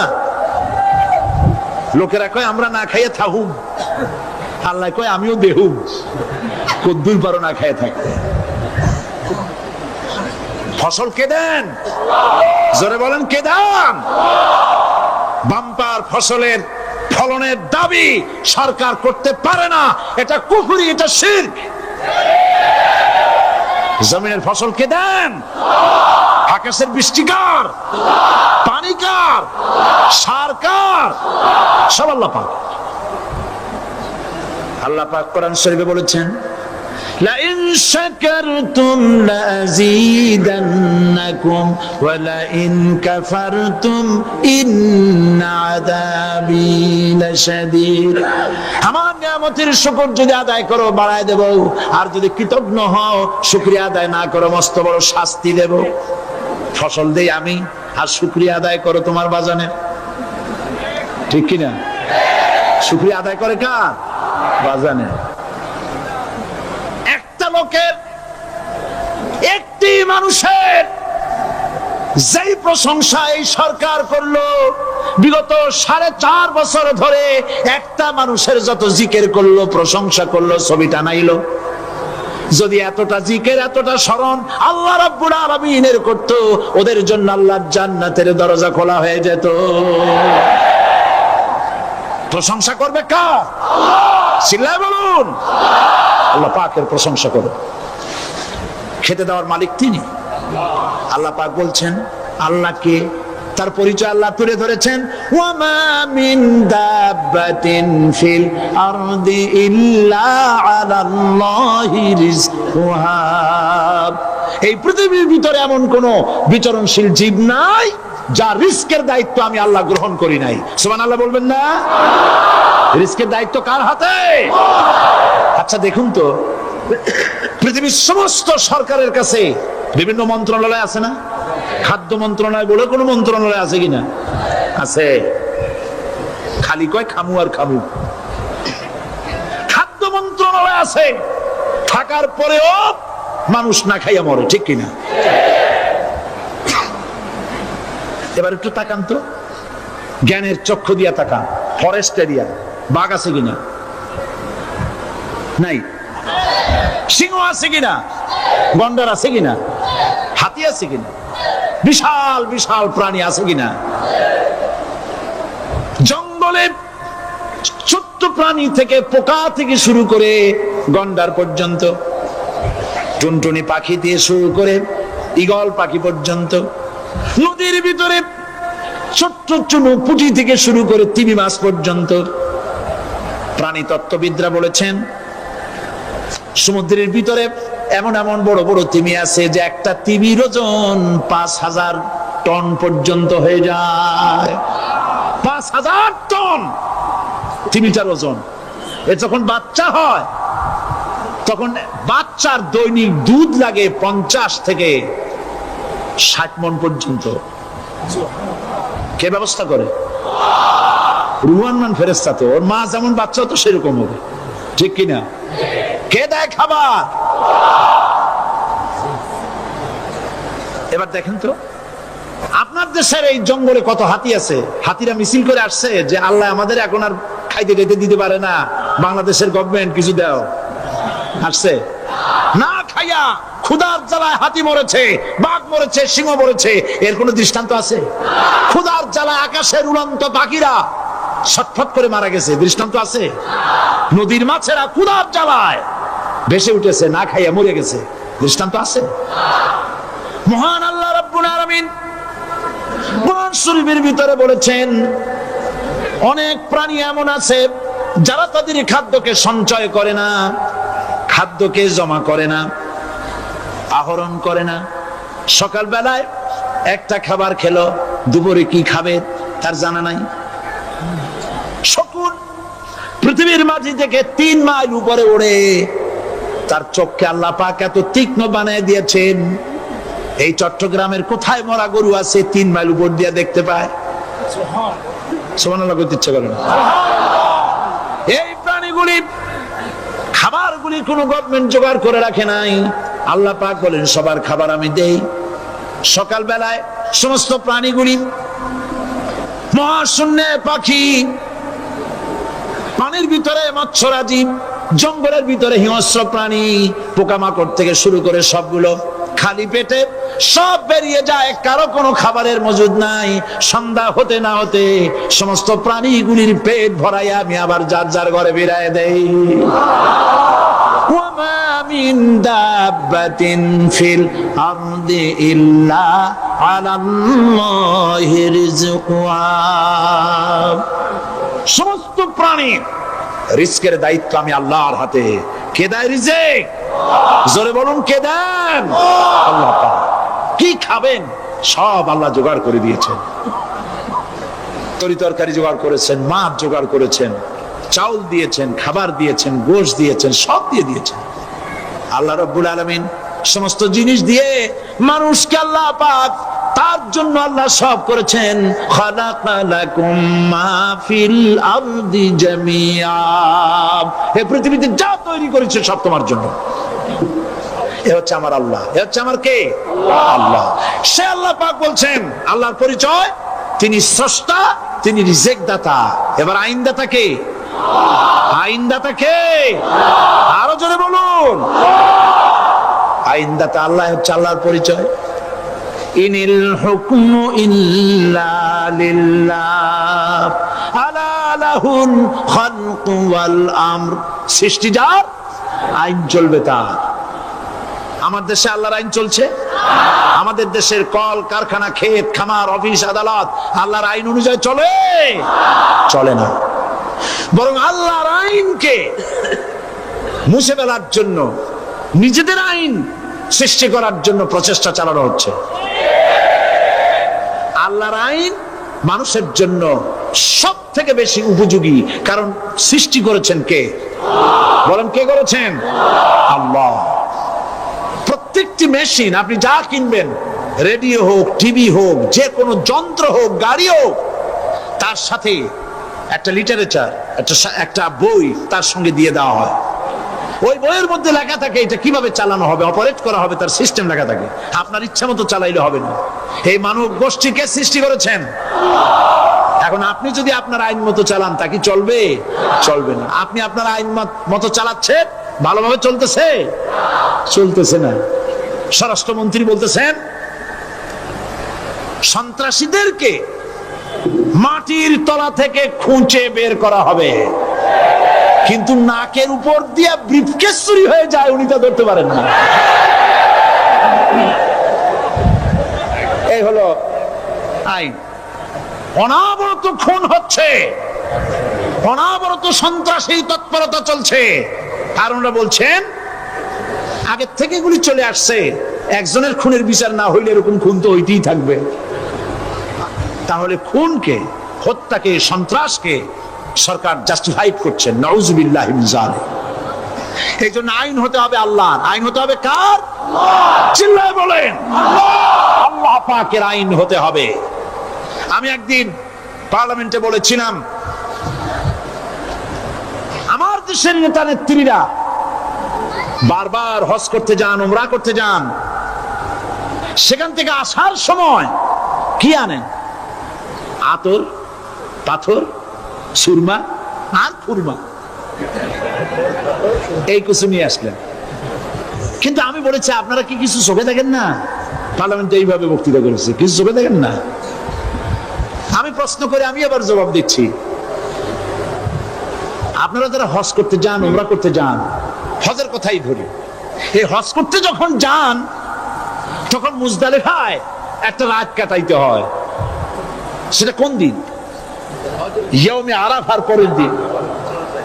এই মাঠে দালান কোঠা আছে, এখানে বেড়া আছে, শামিয়ানা আছে, পর্দা আছে, তাবু আছে, কিচ্ছু নাই। লক্ষ লক্ষ নারী আর পুরুষ পাশাপাশি শুয়ে থাকে, তাও সুবহানাল্লাহ কইতে ইচ্ছা করে না। সারা রাত জনে জনে পুলিশ পাহারাদার নাই। কিরকম মেয়ে এলো, চাঁদের সৌন্দর্য হার মানায় দিতে পারে এরকম সুন্দরী, এরকম সুন্দরী নারী, সুদর্শন পুরুষ পাশাপাশি রাস্তার ধারে মরুভূমির ভিতরে সারা রাত কাটাচ্ছে। ইয়মে আরাফার পরের রাতটা, একটা রাত পুরা এভাবে চলতেছে বছরের পর বছর, শতাব্দীর পর শতাব্দী, সহস্রাব্দীর পরে সহস্রাব্দী। আমি প্রশ্ন করি, পৃথিবীর ইতিহাসে কেউ কি এমন কথা বলতে পেরেছে, লিখতে পেরেছে যে মুজদালিফার রাতে সেখান থেকে 10টা নারী হাইজ্যাক হয়েছে, 5টা নারী লাঞ্ছিত হয়েছে? বলতে পারবে? গভীর রাত্রে পুরুষ সঙ্গী ছাড়া সুন্দরী রমণী, যুবতী রমণী একাকিনী নিজের ঘর ছেড়ে আল্লাহর ঘরে তাওয়াফ করতে আসে। তাওয়াফ সেরে তাহাজ্জুদের নামাজ পড়ে আল্লাহর কাছে মোনাজাত করে একা একা হাজার হাজার লাখো পুরুষের ভিতর থেকে আপন ঘরে ফিরে যায়। কারো বাবার হিম্মত নাই একবার তাকায়ছে তো রূপ উপভোগ করার জন্য, আবার তাকায়, অথবা তার আঁচল ধরে টান মারে। আছে ইতিহাস? কথা কন না কেন? সুন্দরী একটা মাইয়া মক্কা থেকে মদিনা থেকে পাওয়া যায় না, 15 দিন হয়ে গেছে। হয়েছে কখনো? এবার জবাব দেন, কেন হয় না? কেন হয় না? আমার দেশের মেয়েরা রাস্তা দিয়ে হাঁটতে পারে না। হাই স্কুল মেয়েদের, হাই স্কুল মেয়েদের কলেজ যখন ছুটি হয়, তথাকথিত সোনার ছেলেরা গেটের সামনে এতিমের মতো কাড়ায় থাকে। অনবরত হাইজ্যাক হচ্ছে, ধর্ষণের সেঞ্চুরি হচ্ছে। আর ওখানে হয় না কেন? ওখানে হয় না এই কারণে, এই কোরআনের আইন আল্লাহ রাব্বুল আলামিন যে আইন দিয়েছেন, ওখানে আইন বলবৎ আছে। আছে নাকি? আছে কিনা? কোন পুরুষ কোন নারীকে ধর্ষণ করেছে যদি প্রমাণিত হয়, সে যদি ফাহাদের ছেলে হয় আর ফাহাদের মেয়ে হয়, কোরআনের শাস্তি হলো পাথর মেরে উড়াইয়া দাও। তাকে জানিয়ে দেওয়া হবে রেডিও টিভির মাধ্যমে, জেনাকারের ব্যভিচারীর শাস্তি হবে। চতুর্দিকে হাজারো লোকেরা দাঁড়াবে, হাতে পাথর নিয়ে পাথর মেরে তাকে তার গোশত হাড্ডি বাতাসের সাথে উড়ায় দেবে। একজন মানুষ আর একজন মানুষকে খুন করলো, এই আসামি ধরা পড়ে গেল, কোরআনের শাস্তি হলো যখন ধরা পড়বে প্রমাণিত হবে যেমন ভাবে হত্যা করেছে পরেও হত্যা করো। এই দৃশ্য, এই আইন যদি বাংলাদেশে যদি এই আইন চালু হয়ে যেত, খুনের আসামি ধরা পড়েছে, জেনার আসামি প্রকাশ্য ময়দানে এলো, সাক্ষী প্রমাণে কোর্টে প্রমাণিত হলো সত্যি সে খুনি। এই বিশাল আউটার স্টেডিয়ামের মাঝখানে খুনি কি দাঁড় করাও, চতুর্দিকে হাজারো লাখো মানুষ থাকুক, রেডিও টিভির ক্যামেরা কার্যকর হবে, পত্র পত্রিকার সাংবাদিকরা আসবে, তরবারির আঘাতে খুনির কল্লাটা উড়ায় দাও, দেহটা নিঃসার হয়ে জমিনে পড়ে যাবে। এই দৃশ্য যারা দেখবে সচক্ষে, রেডিওতে, পত্র পত্রিকায়, আর 1 বছরের ভেতরে খুন করার হিম্মত কারো কলিজায় উঠবে? জেনাকারের পাথর মেরে উড়িয়ে দেওয়ার শাস্তি যদি চোখে কেউ দেখে, জেনা করার পুলক আর জাগবে? এটা নাম আল্লাহর আইন। এই আইন কার? এই আইন কার? এই আইন যতদিন পর্যন্ত বাংলার মানুষের, মুসলমানদের উপরে কার্যকরী না হচ্ছে, এই দেশে কার্যকরী না হবে, ততদিন পর্যন্ত হত্যা, ধর্ষণ, খুন বন্ধ হবে না। বন্ধ হবে। সুতরাং এই আইন হচ্ছে কার? আরো জোরে বলেন, আল্লাহ রাব্বুল আলামিন।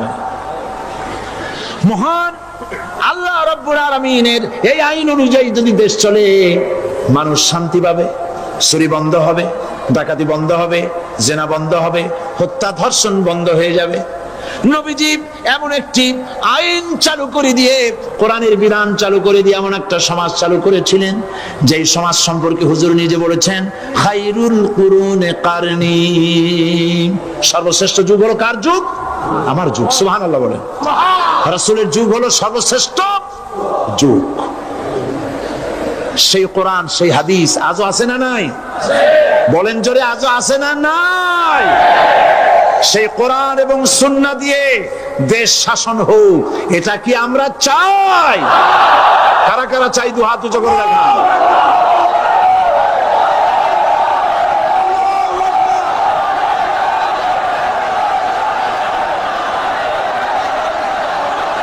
আরে ভাই, আপনারা দাঁড়ায় গেলেন কেন? বসেন বসেন। আমি তো একটা স্লোগান দিতে বললাম, হাত দেখতে চাইছি আমি, মাথা দেখতে চাই নাই। এই সুযোগে কোমরটা সোজা করে নিলেন। আচ্ছা বসেন, আর মহব্বতের সাথে জিকির করেন, লা ইলাহা ইল্লাল্লাহ।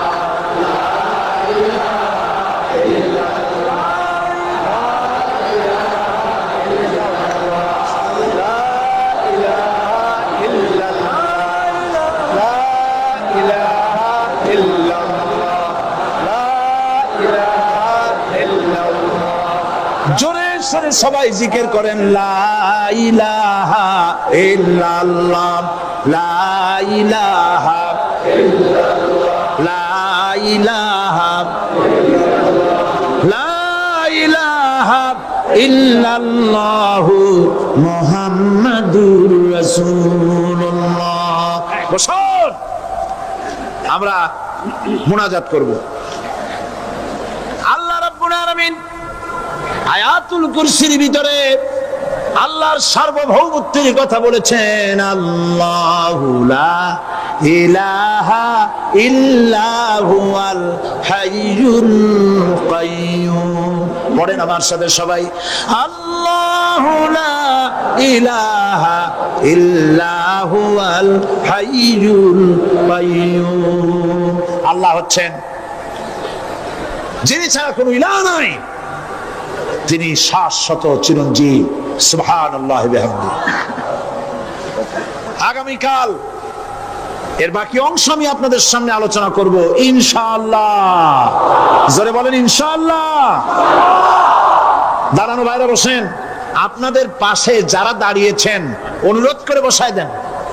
বলেন যে আর 5টা মিনিট বসেন, আল্লাহর রাস্তায় হাঁটেন না। হ্যাঁ বলেন, বলেন আপনারা যে আল্লাহর রাস্তায় হাঁটেন না, বসেন, সবাই বসেন। এত বড় মাহফিলের মুনাজাত, সুবহানাল্লাহ বলেন। চট্টগ্রামের ইতিহাসের শ্রেষ্ঠ মাহফিল, চিল্লায় বলেন সুবহানাল্লাহ। গোটা বিশ্বের কোরআনের শ্রেষ্ঠ মাহফিল, বলেন সুবহানাল্লাহ। যারা বলেন আলহামদুলিল্লাহ। আগামীকাল এই মাহফিলের আখেরি মুনাজাত হবে ইনশাআল্লাহ। বলেন ইনশাআল্লাহ। আমি আন্তরিকভাবে দুঃখিত, প্রতি বছর আমার মা বোনদের জন্য, চট্টগ্রামবাসী আমার মা বোনদের জন্য আলাদাভাবে তাদের প্রশ্নের উত্তর দেই এবং তাদের সামনে কোরআন হাদিসের কথা আলাদাভাবে বলি। এবছর দিন কম হয়ে গেল বলে মহিলারা, মা বোনেরা বঞ্চিতা হয়ে গেলেন।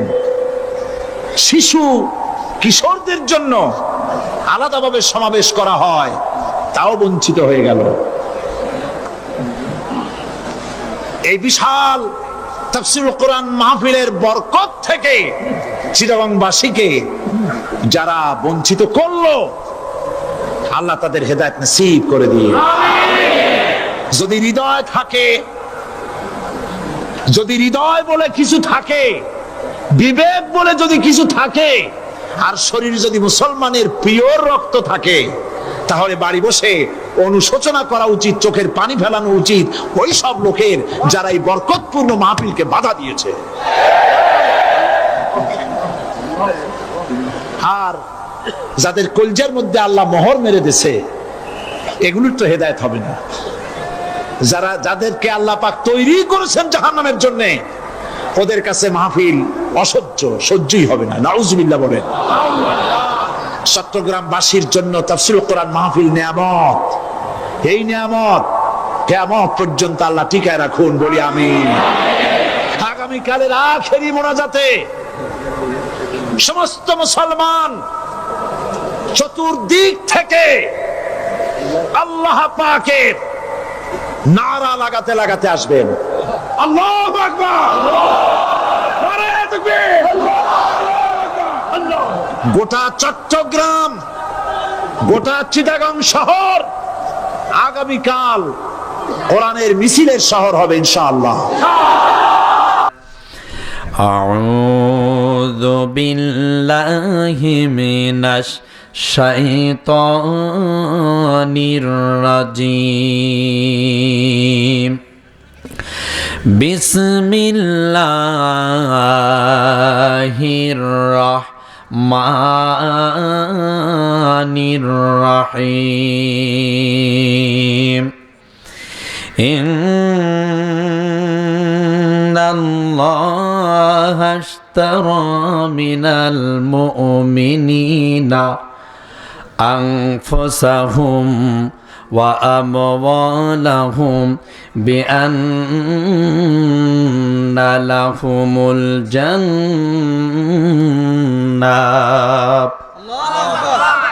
মাইকের কি হয়েছে আপনার? আপনার মেশিন কয়টা আপনি এইগুলো লাগাইছেন? মাইক কয়টা লাগাইছেন? কাটে দেন 5টা। আপনার মেশিন লোড নিতে পারতেছে না। শোনা যাচ্ছে আপনাদের? শোনা যায়? ঠিক করেন। এখন 2 মিনিট টাইম দেওয়া হলো।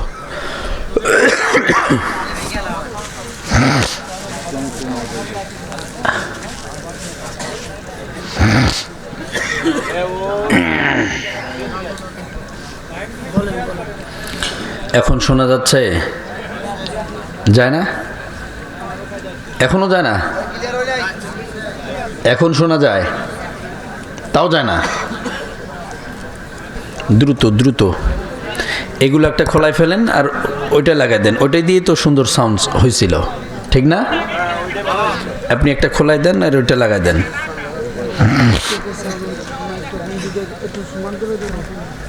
এটা এভাবে তো কথা বলা যাবে না। প্রতি রাতে কথা বলতে হয়, এইভাবে তো যাবে না। কথা বলতে হবে এইভাবে। ওকে, স্পিকার দুটো কমায় দাও। দ্রুত ঠিক করেন। স্পিকার দুটো কমায় দিলে হতে পারে। 2-1টা কমায় দেন। ওকে, এখন শোনা যায়? এখন শোনা যায়? জোরে পড়েন আল্লাহুম্মা।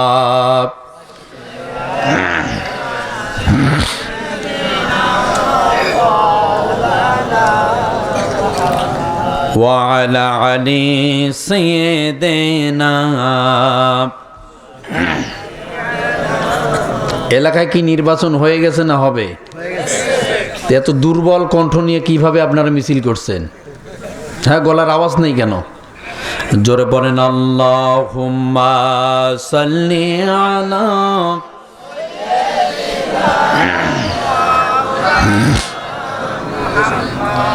وعلى علي سيدنا।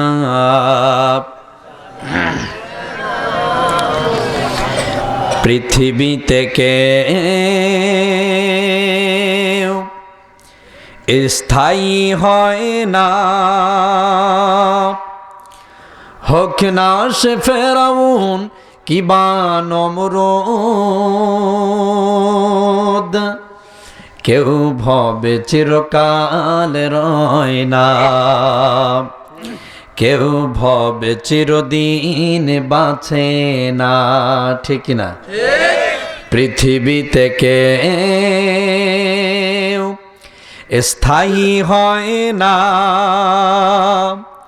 হোক না সে ফেরাউন কিবা নমরুদ, কেউ ভবে চিরকাল রয় না, কেউ ভবে চিরকাল থাকে না। চলে যায় সব ছেড়ে যেতে হয়, মৃত্যু মানে না কোনো পরিচয়। যারা ঠিক বলেন নাই তাদের মনে হয় অনন্তকাল ধরে বেঁচে থাকবেন, মৃত্যু হবে না আপনাদের? কথা বলেন না কেন? আরো ধরে বলেন। চলে যায় সব ছেড়ে যেতে হয়, মৃত্যু মানে না কোনো পরিচয়।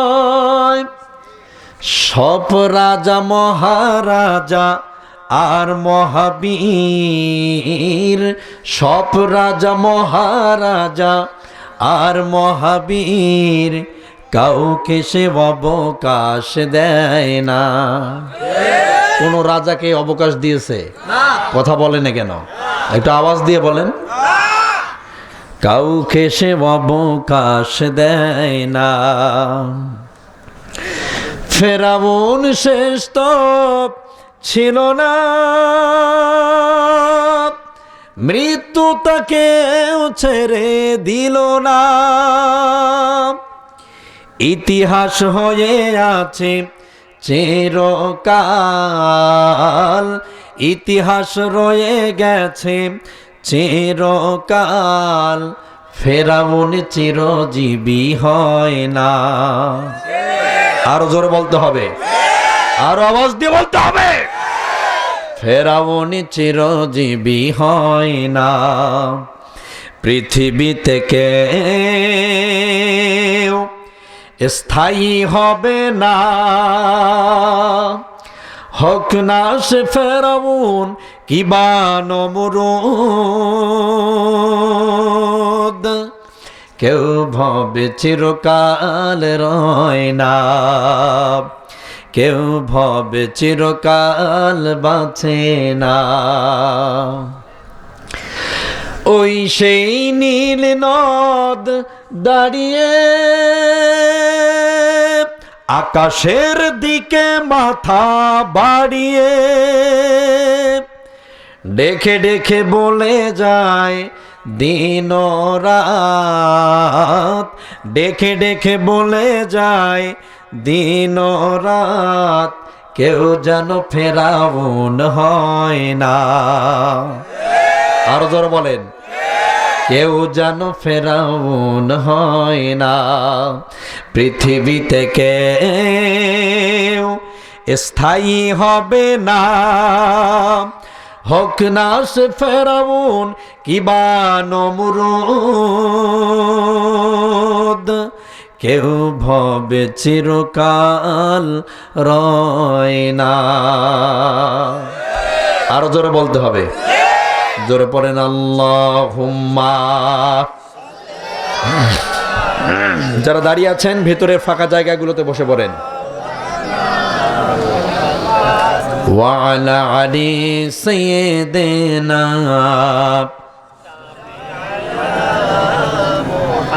একটু জিকির করেন লা ইলাহা। দেখেন তো কে জিকির না করে তার অন্তঃকরণে মুনাফিকি আকীদা রয়েছে। আপনার ডানে বামে দেখেন কে পড়ছে না। এই কালেমা পড়লে কি গুনাহ হয়? কথা বলে না কেন?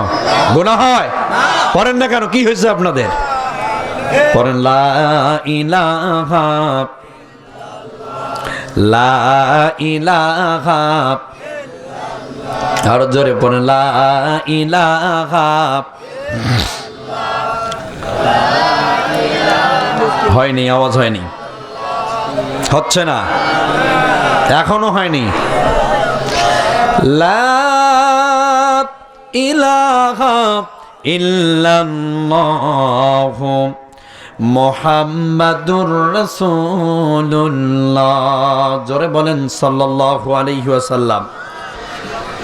মোহাম্মদপুর খানপাড়া এলাকাবাসী কর্তৃক আয়োজিত, যুব সমাজ কর্তৃক নিবেদিত আজকের এই বিশাল ঐতিহ্যবাহী তাফসীরুল কোরআন মাহফিল, আজকের এই ইসালে সাওয়াবের সম্মানিত সুযোগ্য মুআজ্জাজ মুহতারাম মাননীয় প্রধান অতিথি অধ্যক্ষ আবু আব্দুল্লাহ হেল কাফি ভাই আমার, চেয়ারম্যান উপজেলা পরিষদ মোহাম্মদপুর মাগুরা, আমার আল্লাহ পাক আমার এই ভাইটাকে ইসলামের মেরুদণ্ড হিসাবে কবুল করুন। একটু ধীরে বলেন। আমাদের দেশে সব উল্টা, যদি জোরে বলতে বলি বলবে ধীরে, আর যদি বলি জোরে বলেন ধীরে কবে, ধীরে বললে কবে আবার জোরে, ঠিক না? একটু জোরে বলেন তো আমিন। তাহলে পরে আজকের এই ঐতিহ্যবাহী তাফসীরুল কোরআন মাহফিলের সম্মানিত সুযোগ্য মুআজ্জাজ মুহতারাম মাননীয় সভাপতি অধ্যাপক মাওলানা আসিউজ্জামান বুলবুল ভাই, মহান আল্লাহ পাক আমার এই ভাইটাকে ইসলামের জন্য ধারক বারক হিসাবে কবুল করুন। আর একটু আওয়াজ তুলে বলেন আমিন। আজকের এই মাহফিলের সম্মানিত সুযোগ্য